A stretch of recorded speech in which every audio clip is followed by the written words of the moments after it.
교회에 출석하고 계시는 최호연 장로님과 최경애 집사님, 최세은, 이소을 이렇게 저희 교회에 방문해 주셨습니다. 뒤에 앉아 계시는데 우리 박수로 환영해 주시고요. 저 사무실에 들어가 있는 것 같습니다. 감사합니다. 그리고 김용상 또 윤소연 집사님 가정 이렇게 방문해 주셨는데요. 저 뒤에 앉아 계시고요. 환영합니다. 그 다음에 어제 오셨는데 우리 전현주 성도님 오랜만에 참석을 하신 것 같아요. 오늘도 오셨습니다. 환영하고요. 또 우리 고영철 성도님 저쪽에 앉아 계시죠? 환영합니다. 오랜만에 이렇게 오셨습니다. 감사합니다. 오늘이 6월 1일이죠? 그리고 6월의 첫 안식일입니다. 오늘 하나님의 전에 오신 모든 믿음의 가족 여러분을 또 환영합니다. 우리 아까 교회 서기께서 광고를 해 주셨지만 오늘 이제 직원회가 임시 직원을 하게 되었습니다. 그래서 직원들은 꼭 참석을 해 주시고요. 저희 교회 직원 숫자가 20명입니다. 그래서 직원회를 하려면 10명 이상이 참석을 하셔야지만 성원이 됩니다. 그렇기 때문에 우리 리더회의 마치고 바로 하니까요. 우리 직원들께서는 좀 참석을 해 주시기 바랍니다. 자, 오늘 저는 말씀의 제목을 중심에 있는데 무너진 제단이라고 하는 제목으로 말씀을 준비했습니다.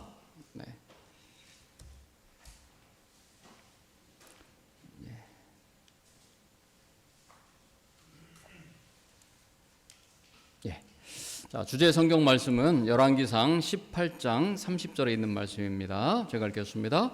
엘리야가 모든 백성을 향하여 이르되 내게로 가까이 오라. 백성이 다 그에게 가까이 가매 그가 무너진 여호와의 제단을 수축하되.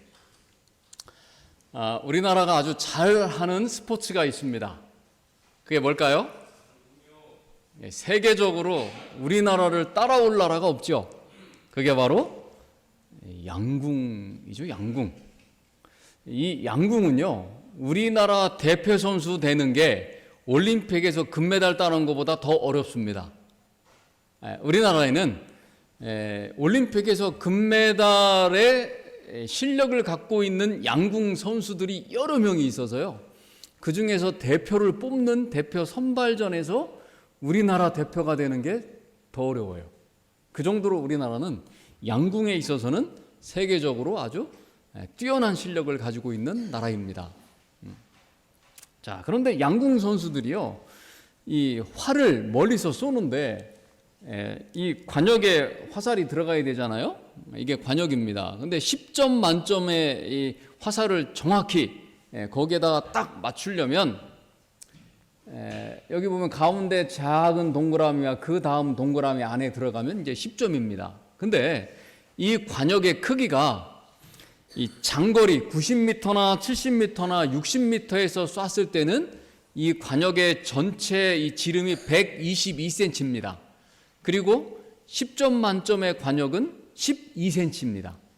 그러니까 예를 들어서 가장 멀리서는 90m에서 활을 쏴가지고 이 12cm 안에 넣어야지 10점입니다.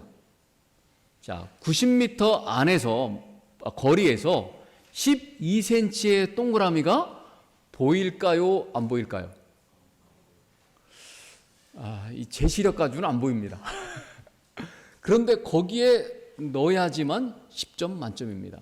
그러면 이 단거리 경기가 있어요. 50m, 30m입니다. 근데 단거리 경기에서의 관역은 지름이 80cm고요. 10점 만점을 받으려면 8cm의 관역에 화살을 맞춰야지만 10점 만점입니다. 50m에서 8cm 지름의 관역에 화살을 맞춰야 됩니다. 이것도 쉽지 않겠죠? 그런데 양궁 선수들이 뭐라고 하냐면요, 아주 컨디션이 좋은 날은 멀리서 봐도 이 관역이 아주 크게 보인다는 거예요. 관역이 막 평소에는 잘 안 보였는데 컨디션 좋은 날은 10점 만점짜리가 막 이만하게 보인다는 겁니다. 그래서 그런 날은 뭐 쏘면 10점에 딱딱 맞는다는 거예요. 또 다음 그림을 보면요, 바늘귀에다가 이 실을 꽂는 건데, 바늘귀가 저 정도로 크면 좀 놀만 하겠죠? 근데 사실 저렇게 크진 않아요. 저도 이제 시력이 좀 안 좋아져 가지고 노안이 와 가지고 가까이 있는 건 잘 안 보여요. 그래서 이렇게 책을 볼 때는 또 안경을 이렇게 써야 되는 이렇게 불편함이 있습니다. 그래서 이제 안경을 안 쓰고 바늘에다 실을 꽂으려면 바늘귀도 저도 한 2개로 보이고 이 실도 한 3개로 보여요. 막 그렇습니다. 그리고 이제 이 사람이 러시아 사람인데요. 이 니콜라이 알두닌이라고 하는 초미세 조각가입니다. 이 사람이 뭘 하냐면요, 이런 걸 해요. 여기 빨간 게 뭐냐면 성냥이에요. 성냥. 성냥 밑에 보니까 뭐가 있어요? 총이 있는데 성냥 개비 안에 총이 들어갑니다. 그 정도로 작은 총을 일일이 자기가 조각을 한 거예요. 그래서 현미경이랑 이쑤시개랑 주사기를 가지고 조각을 합니다. 그 다음에 이 재료는 보통 금을 사용해요. 금이 이제 무르니까 잘 조각이 되잖아요. 그렇게 사용을 합니다. 사과씨 위에 올려져 있는 탱크입니다. 조각을 한 거고요. 그 다음에 바늘 위에 자전거가 올라가 있습니다. 이게 다 조각을 한 거예요. 대단하죠? 이 부자가 하늘나라에 들어가기가 예수님께서 뭐라고 말씀하셨어요? 낙타가 이 바늘귀에 들어가는 것보다 어렵다, 통과하는 것보다 어렵다, 이런 말씀하셨잖아요. 그게 성경에 나오잖아요. 그런데 이 바늘귀 안에 낙타가 7마리가 있고 야자수가 들어가 있습니다. 심지어는요, 밑에 보면 낙타가 9마리가 있는데 거기에 야자수가 뭐 여러 그루가 들어가 있습니다. 자, 이러한 조각을 하고 있어요. 참 대단하죠? 우리가 볼 때는 뭐 도저히 할 수 없는 것 같은데 이 사람들은요, 현미경을 사용하긴 하지만 집중을 해가지고 이것을 조각해요. 그러면 보인다는 것입니다. 이것이 세밀하게 조각할 수 있도록 집중력을 가지고 이것을 조각하면요, 할 수 있다는 거예요. 참 대단하죠? 자, 여러분, 오늘 우리가 신앙생활을 해 나가시면서 우리는 얼마나 하나님께 집중을 하면서 살아갈까요? 우리가 하나님께 집중할 때 우리의 삶 가운데 우리가 하나님을 볼 수가 있어요. 근데 집중하지 않으면요, 우리가 하나님을 보지 못하고 하나님을 인식하지 못하고 살아갈 때가 있다는 것입니다. 그래서 오늘 이 시간에는요, 우리가 어떻게 살아갈 때 하나님을 우리 삶에서 볼 수 있고 또 우리 삶의 중심에 계시는 하나님을 인식하며 살아갈 수 있는지 우리가 말씀을 통해서 좀 살펴보도록 하겠습니다. 자, 엘리야가 갈멜산에서 대결한 장면은 뭐 워낙 유명한 장면이라 이 장면은 우리 어린이들도 다 알고 있을 겁니다. 그죠? 갈멜산에서 하늘에서 불이 내려오는 뭐 이 장면을 들어봤을 거예요. 열왕기상 18장 19절입니다. 그런즉 사람을 보내 온 이스라엘과 이세벨에서 상에서 먹는 바알의 선지자 450명과 아세라의 선지자 400명을 갈멜산으로 모아 내게로 나오게 하소서. 자, 이제 3년 6개월의 가뭄이 끝날 때쯤 돼서 갈멜산 정상에서 바알과 아세라의 선지자 850명과 엘리야가 대결을 벌입니다. 누가 믿는 신이 참 신인가를 증명을 하는 정말 중요한 대결을 펼쳐요. 자, 그런데 이 자리에요, 우상을 섬기는 사람들의 편에는 바알과 아세라의 선지자 850명이 있고 왕이 있고 왕의 신하들이 있고 또 백성들이 있고 군인들이 있어요. 수천 명이 모여 있어요. 그리고 하나님을 믿는 하나님의 편에 서 있는 사람은 엘리야 딱 한 명이에요. 수천 명 대 한 명의 싸움이 지금 벌어지고 있는 것입니다. 자, 숫자적으로 볼 때 상대가 되지 않죠. 이것은 숫자적으로는 상대가 되지 않습니다. 그리고 바로 갈멜산이라고 하는 곳에서 이 싸움을 벌이게 됩니다. 자, 그런데 왜 갈멜산에서 이 싸움을 하게 되었느냐? 이유가 있습니다. 우리 선지자와 왕에 보면요, 이 갈멜산은 그 지역 밑에 있는 평야지대를 내려다볼 수 있는 높은 고지대예요. 산이니까요. 그리고 그 산에서 우상을 숭배하는 예배가 아주 많이 드려졌어요. 그런 장소입니다. 그래서 하나님이 정말 참신이냐, 그곳에 있는 수많은 우상을 섬기던 제단들이 있었는데 그들이 섬기는 신이 참신인가를 여기서 이제 대결을 하는데, 그것을 이스라엘의 온 지역에서도 볼 수 있는 그 위치가 바로 갈멜산이라는 것입니다. 자, 지도를 좀 보시면요, 갈멜산이 여기 있어요. 지중해 바로 옆에 있고요. 그 다음에 우리 지도 이제 그 사진을 보시면 이게 이제 갈멜산입니다. 밑에서 보니까 갈멜산이 저 높은 곳에 솟아 있고요. 갈멜산 위에서 보면 위에서 밑에를 내려다보면 주변이 다 평야지대로 되어 있습니다. 그래서 여기서 이런 대결이 벌어지면 그 주변에 있는 모든 사람들이 볼 수 있는 거예요. 그래서 하나님께서는 이 장소를 택하셔서 이러한 누가 참 신인가를 결판짓는 이러한 대결을 벌이도록 하셨다고 하는 것입니다. 자, 그리고요, 또 하나 이 갈멜산에는 뭐가 있었냐면 하나님의 제단이 있었다는 것입니다. 자, 우리 선지자와 왕 144페이지에 보면요, 가뭄이 있기 전에 갈멜산은 이 나무로 우거진 아름다운 곳이었습니다. 시냇물이 계속 흘러내려왔고요, 무성한 숲이 있었어요. 그런데 3년 반에 이 기근이 닥치자 모든 나무들은 죽어갔고 나무의 이파리들은 다 떨어졌습니다. 그리고 그곳에 보니까 바알과 아스다롯을 예배하기 위해서 세워진 제단들이 그곳에 많이 있었다는 거예요.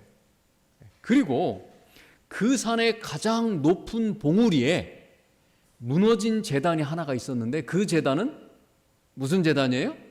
여호와를 예배하는 제단이 하나 있었다는 것입니다. 자, 숲이 무성했을 때는 그 산 속에 뭐가 있는지 안 보였어요. 근데 나뭇잎파리들이 다 떨어지고 나서 보니까 그곳에 뭐가 있었냐면 우상을 숭배하는 제단들이 있었고요, 그리고 가장 높은 봉우리 그 한가운데에 하나님을 예배하던 제단이 있었다는 것입니다.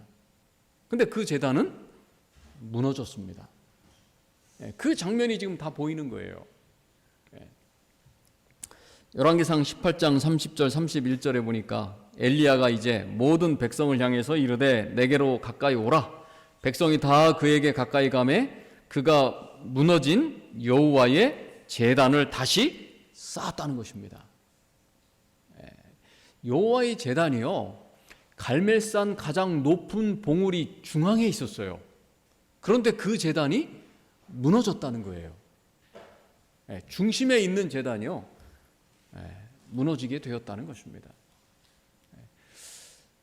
갈멜산에 가뭄이 들어서 모든 이파리들이 다 떨어지고 나니까 그것이 드디어 보이게 되었습니다.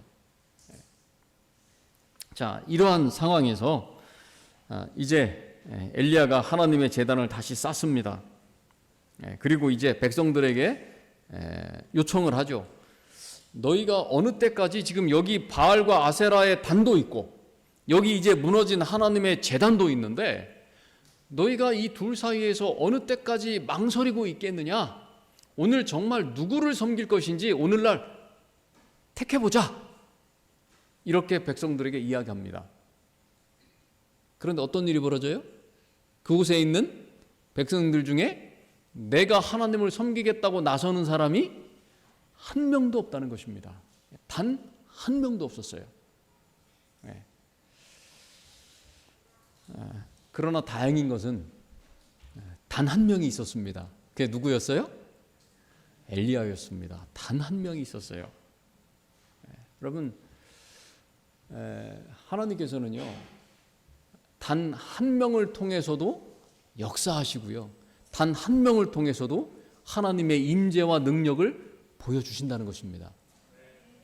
그 한 명 엘리야가 있었고요, 그 한 명이 하나님 편에 서 있었고 그 한 명이 무너진 여호와의 제단을 다시 쌓아올렸습니다.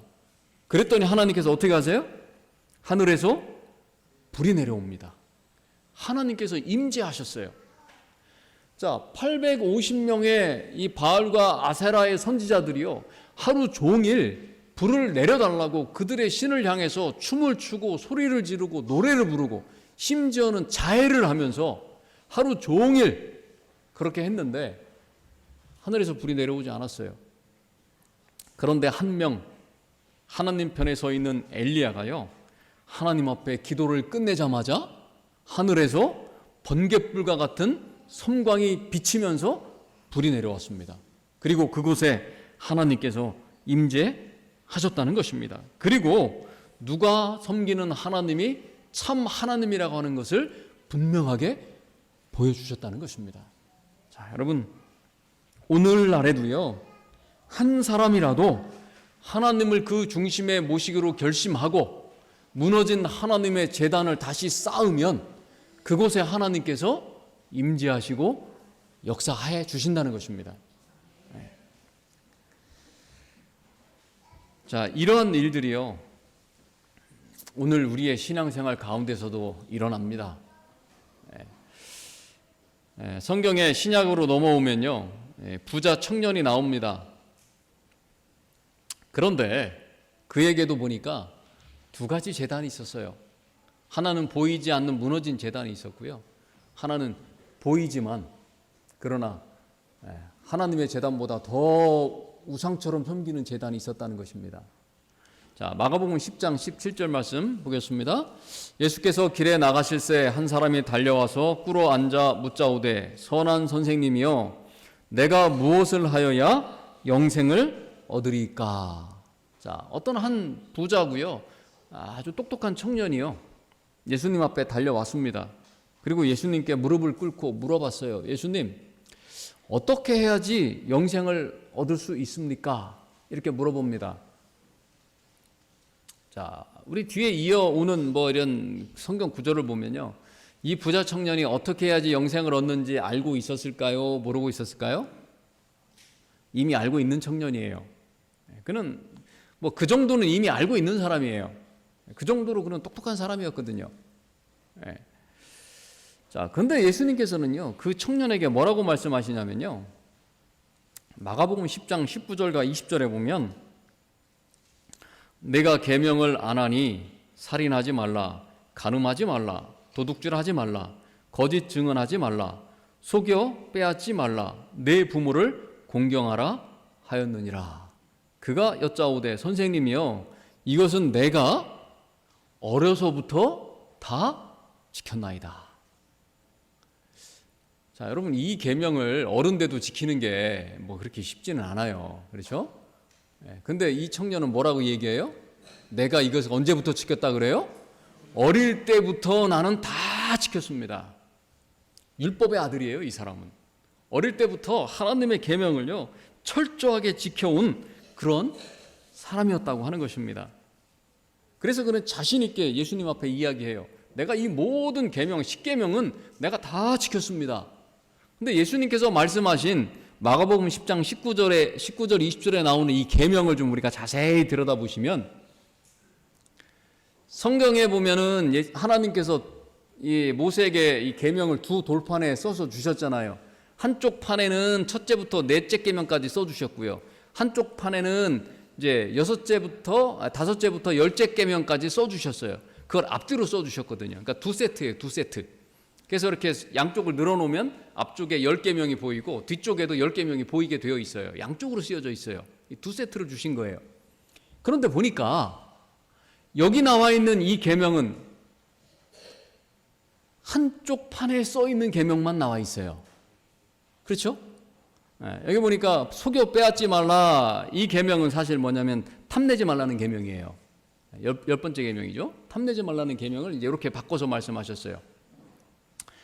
그러니까 이 계명은요, 이 10계명은 하나님과 사람 사이의 관계를 규정한 계명이 첫 번째 판에 쓰여져 있고, 그다음에 사람과 사람 사이의 계명을 규정한 두 번째 판에 이제 이 계명이 써 있는 거예요. 근데 하나님께 지금 이제 예수님께서 뭐를 지켜야 된다고 말씀하시냐면 계명을 지키라고 했는데 하나님과 사람 사이의 계명은 그만두고 뭐라도 하라는 거예요 지금?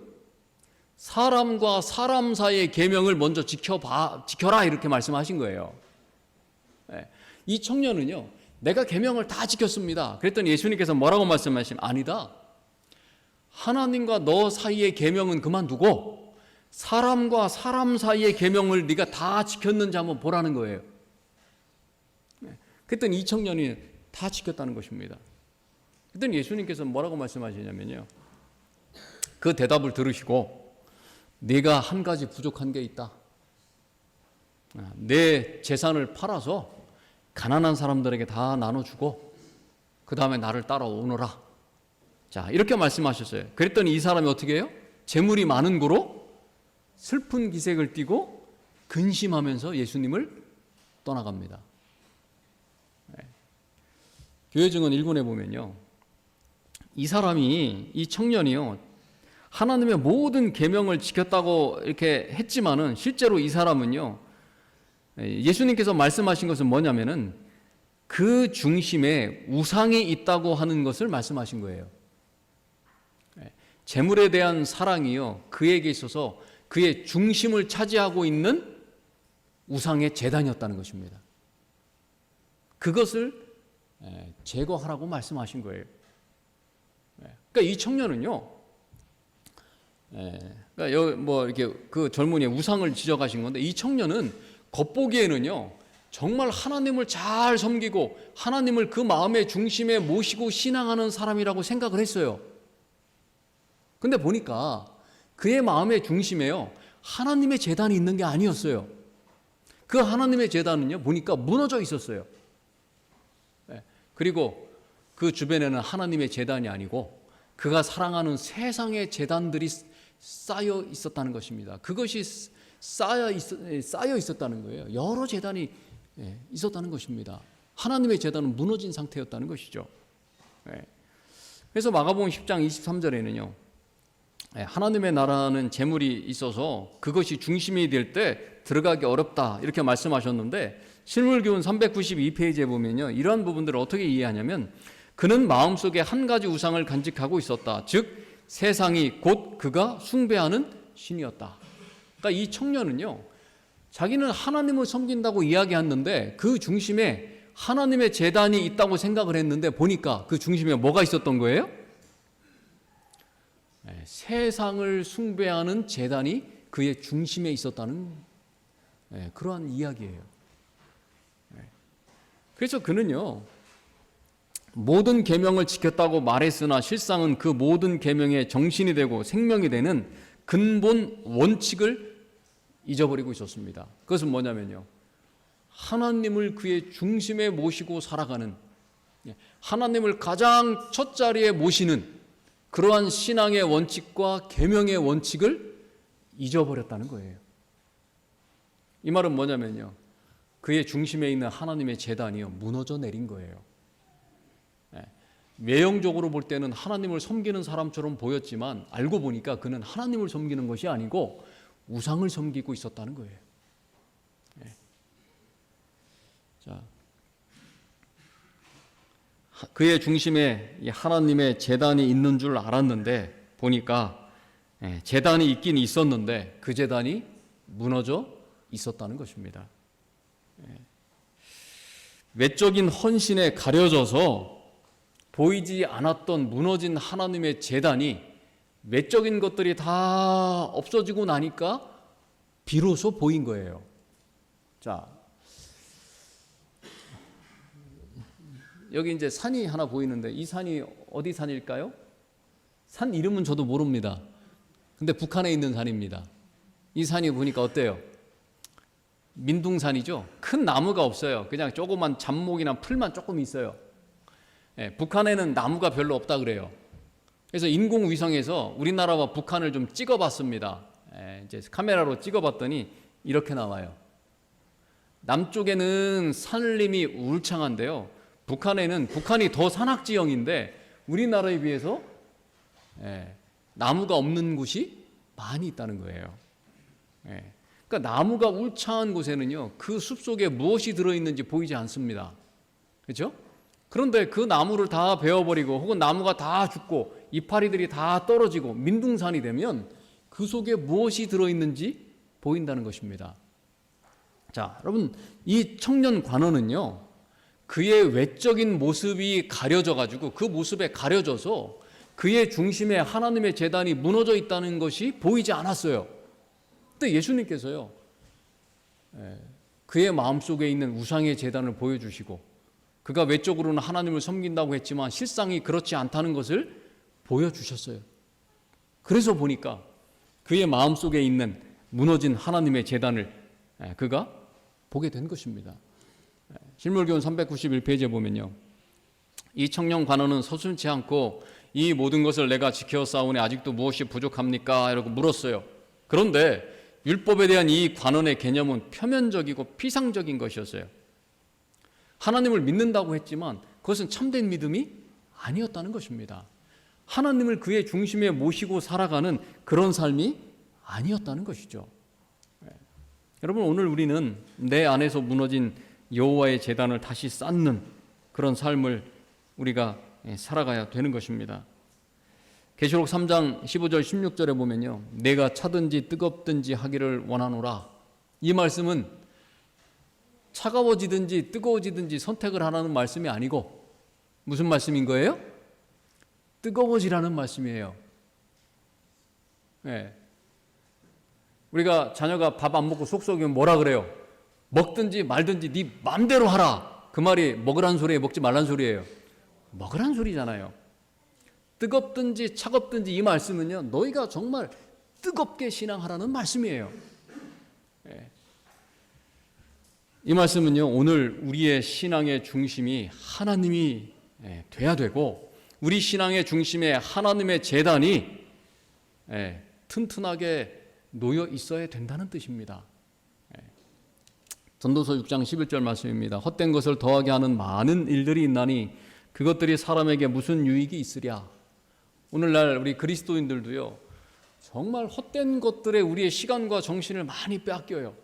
다른 우상의 제단들을 우리가 많이 쌓는다는 것입니다. 하나님께 집중하지 못한다는 거예요. 우리의 마음속에 하나님을 중심에 모시지 못하는 그런 신앙생활을 하면서 내가 하나님 믿고 신앙한다 생각한다는 것입니다.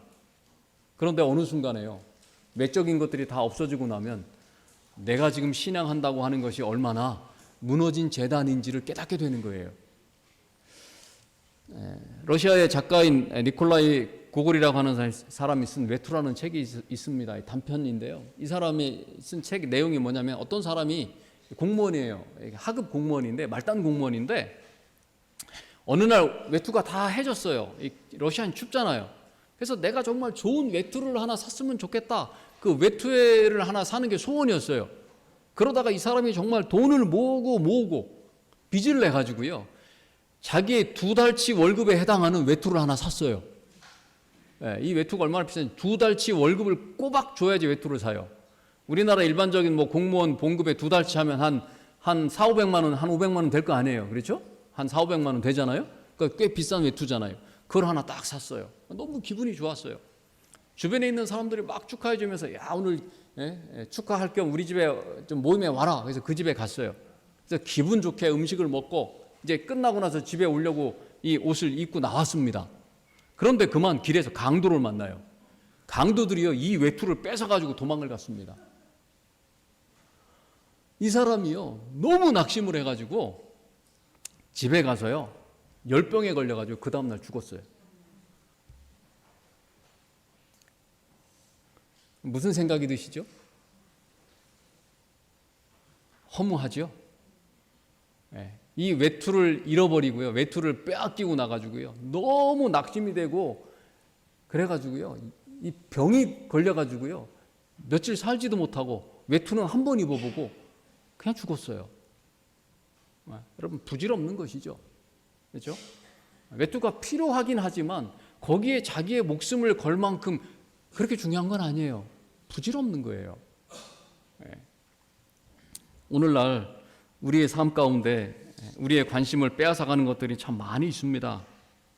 오늘 우리는 무엇에 매여 살아가고 있습니까? 나의 중심에 하나님을 모시고 하나님의 제단이 정말 바르게 세워져서 하나님의 임재 가운데 우리가 살아가고 있습니까? 아니면 다른 부질없는 것들에 매여서 오늘 우리가 살아가고 있습니까? 어쩌면 우리는 세상적인 것들, 다른 것들에 매여 있으면서 내 중심에 하나님을 모시고 내가 살아간다고 착각을 하면서 살아갈 수 있다는 거예요. 이사야 58장 12절 말씀을 보겠습니다. 내게서 날 자들이 오래 황폐된 곳들을 다시 세울 것이며 너는 역대에 파괴된 기초를 쌓으리니 너를 일컬어 무너진 데를 보수하는 자라 할 것이며 길을 수축하여 거할 곳이 되게 하는 자라 하리라.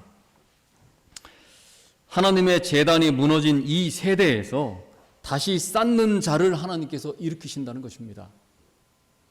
오늘날 신앙이 무너지고 하나님을 중심으로 모시고 살아가는 이 믿음이 무너져가는 이 시대에 하나님께서는요, 무너진 곳을 다시 쌓는 그 사람을 찾으신다는 거예요. 엘리야가 바로 그 일을 했습니다. 그리고 오늘 이 시대는 바로 엘리야와 같은 믿음으로 우리가 우리의 신앙 가운데 무너진 곳이 있으면 그것을 다시 쌓는 그러한 수보하는 자, 무너진 것을 다시 쌓는 그러한 그리스도인으로 오늘 우리가 살아가야 되는 것입니다. 열왕기상 18장 30절입니다. 엘리야가 모든 백성을 향하여 이르되 내게로 가까이 오라. 백성이 다 그에게 가매 그가 무너진 여호와의 제단을 수축하되. 엘리야 한 사람이 그 제단을 수축했을 때에 하나님께서 다시 그곳에 불을 통해서 임재하셨습니다. 오늘 나 한 사람이 나의 무너진 신앙을 다시 쌓고 하나님을 나의 중심에 모시고 살아가면 바로 그 사람을 통해서 오늘날에도 하나님께서 임재하시고 역사하신다는 것입니다. 오늘 우리 모두가 바로 그러한 엘리야와 같은 한 사람으로 살아가시게 되기를 간절히 바랍니다. 선지자와 왕 151페이지 말씀입니다. 엘리야는 한때 사람들이 하늘의 하나님을 예배하던 허물어진 제단으로 가서 그것을 보수하였다. 그에게는 이 폐허의 무더기가 모든 이교도의 장엄한 제단보다 더 소중하였다. 세상에 우리의 관심과 우리의 마음을 끄는 많은 것들이 있지만 그것은 중요하지 않습니다. 주님께서 이 땅에 오실 때 그것은 다 부질없는 것들이에요. 다 없어질 것들입니다. 정말 중요한 것은요, 오늘 우리의 중심에 하나님을 모시고 하나님의 제단을 쌓는 일이라고 하는 것입니다. 투쟁 269페이지에요. 그리스도의 사랑의 강권을 받아 그들은 황폐된 곳을 세우는 일에 그리스도와 협력하여야 한다.